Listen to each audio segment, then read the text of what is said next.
स्वास्थ्य क्षेत्रमा कुरा गर्नुपर्दा हाम्रोमा अहिले तरल नानी भन्ने स्वास्थ्य चौकी त्यही छ एउटा स्वास्थ्य चौकी त्यता भयो। अर्को भनेको हाम्रो एउटा सामुदायिक हस्पिटल भनेर खोलेको छ। तर त्यसको उन्नतिको लागि चाहिँ कुरै गर्नुपर्दा चाहिँ अब अहिलेसम्मको सन्दर्भ हेर्दा चाहिँ सामुदायिक हस्पिटल राम्रोसँग सञ्चालन हुन सकेको छैन। एक त अनि अर्को स्वास्थ्य चौकी भनेको सञ्चालन भइरहेको छ तर त्यसमा गुणस्तर बढेको छैन।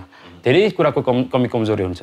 त्यो उहाँहरूको कमजोरी होइन, यो ओडाको कमजोरी हो भनेर म मान्छु। ओडाबाट एभाइलेबल गर्नुपर्ने तपाईँको मेडिसिनहरू, औषधिहरूदेखि लिएर तपाईँको मैले भने जस्तै तालिमहरूदेखि लिएर त्यहाँको रहनसहन बसाइहरू कसरी गर्नुपर्छ। प्लस चाहिँ हाम्रोमा अब जस्तै 50-60 एम्बुलेन्सको सुविधाहरू अहिले पनि कमी नै छ। हो, अहिले सामुदायिक हस्पिटल राखेको छ, त्यहाँ केही होला, केही मात्रामा होला, एउटा दुईवटा त्यो केही मात्रामा होला, तर त्यो कमी कमजोर धेरै छ। भनेको टाइममा एभाइलेबल हुँदैन। अहिले पनि हाम्रो स्थानीयहरू केही सानो पर्दा पनि ज्वरोहरू आउँदा पनि स्वास्थ्य चौकीमा जाँदैनन्।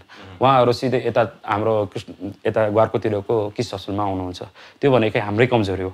हामीले त त्यही स्वास्थ्य चौकी स्थानीयहरूको लागि राखेको हो। जब स्थानीयहरू नै आउँदैन भनेपछि त त्यहाँ के कमजोरी छ त्यो खोज्नुपर्ने छ। त्यो बकाइदा के कमजोरी छ त्यहाँको। अब जस्तै अहिले पनि त्यहाँ हुन्छ, डेलिभरीहरू पनि काम हुन्छ त्यहाँ, तर धेरै कमले गर्छन्। किनकि त्यो भनेको स्थानीयबाट एउटा भरोसा नभएको जस्तो सोच्नु छ।